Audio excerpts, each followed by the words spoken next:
यहाँ पर आपको बताया कि आलमी अदालत इंसाफ का इसराइल के खिलाफ फलस्तीनियों की नस्ल कुशी का मुकदमा चलाने का फैसला कर लिया गया है, जबकि इसराइल का मौक़िफ़ मुस्तरद कर दिया गया।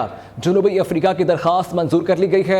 आलमी अदालत इंसाफ का गज़ा में शदीद इंसानी नुकसान पर इजहार तशवीश सामने आया। फैसले में कहा कि अदालत गज़ा पर इंसानी अलमियत की हद से आगाह है। इसराइल के खिलाफ नस्ल कुशी मुकदमे में फैसला देना अदालत के दायरा इख्तियार में है। इसराइल के खिलाफ नस्ल कुशी केस खारिज नहीं करेंगे। इसराइल के खिलाफ नस्ल कुशी केस काफ़ी सबूत मौजूद हैं। इससे मुतल्लिक इसराइल के खिलाफ कुछ इल्ज़ामात नस्ल कुशी कन्वेंशन के दफ़ात में आते हैं।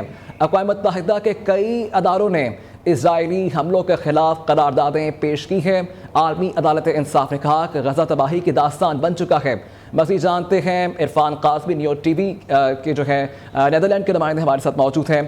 डिटेल्स उनसे ले लेते हैं। जी इरफान काज़मी, बताइएगा इससे मुतल्लिक। जी बिल्कुल ऐसा ही है। आज आलमी अदालत इंसाफ में इस फैसले को सुनाया गया है और ये 17 रुकनी पैनल में से 16 जजेस मौजूद थे, जिनमें से 15 जजेस ने इस फैसले की तायीद की है। अदालत ने जनूबी अफ्रीका की दरख्वास्त पे फैसला सुनाया है और ये जो कार्रवाई थी 11 और 12 जनवरी को होने वाली समाअत पर जनूबी अफ्रीका और इसराइल ने दलाइल पेश किए थे। जनूबी अफ्रीका ने समाअत के दौरान इसराइल के खिलाफ आर्जी इक़दामात की इब्तिदा की। इस दौरान इसराइल ने आलमी अदालत इंसाफ में गजा में फ़लस्तीनियों की हलाकत का जिम्मेदार फ़लस्तीन की मज़ामती तहरीक हमास को करार दिया था। इसके अलावा इसराइल ने गजा में 26,000 से ज़ायद फ़लस्तीनियों की मौत के बावजूद आलमी अदालत इंसाफ में समाअत के मौके पर अपनी कार्रवाइयों को फ़लस्तीन की नस्ल कशी की मुहिम मानने से इनकार करते हुए इल्ज़ामात को झूठा और मसशुदा करार दिया था।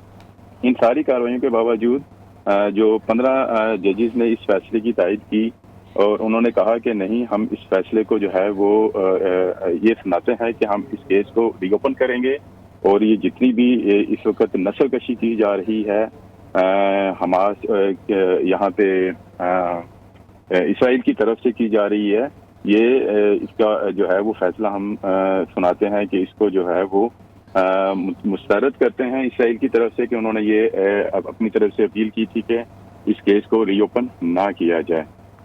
इसके अलावा गजा में नस्ल कशी के केस ना सुनने की दरख्वास्त जो इसराइल ने पेश की थी उसका तो इन्होंने इनकार किया ही किया है और उसके अलावा बहुत से ऐसे नुक्ते हैं जो इन 15 जजेस ने जिनकी तायीद की है वो उठाए गए कि जिसमें अच्छा इरफान ये बताएगा कि 2 ने मुखालफत की है। कुल 17 जजेस में से 15-2 से ये जो है अक्सरियत को मंजूर किया गया है। उन 2 जजेस से मुताल्लिक कोई मौक़िफ़ सामने आया है? नहीं, उसमें ऐसा है कि ये टोटल जो होता है ना आलमी अदालत का 17 रुकनी पैनल होता है, जिसमें से आज 14 मौजूद थे।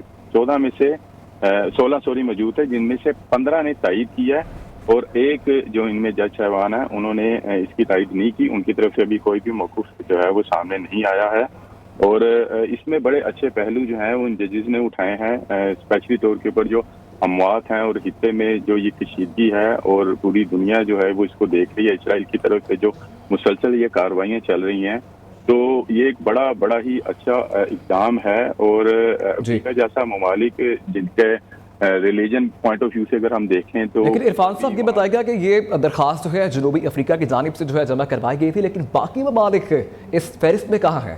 बिल्कुल यही ऐसे ही है, ये बड़ा लम्हा फिक्रिया है। यही चीज़ है। हमारे यहाँ पे जो लोकल डच जर्नलिस्ट हैं उनके साथ भी बातचीत हुई है, तो वो भी इस चीज़ को बड़ा पॉइंट आउट कर रहे हैं कि ऐसा क्यों है कि बाकी जो मुस्लिम ममालिक हैं किसी की भी तरफ से इस तरह की कोई भी दरख्वास्त आलमी अदालत को जो है वो पेश नहीं की गई और ये अफ्रीका की तरफ से की गई है।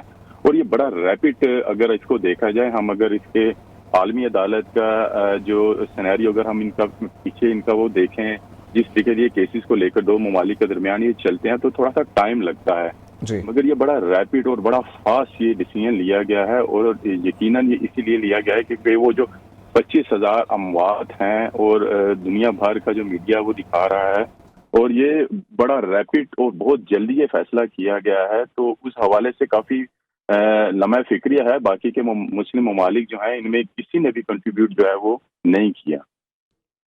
जी ठीक।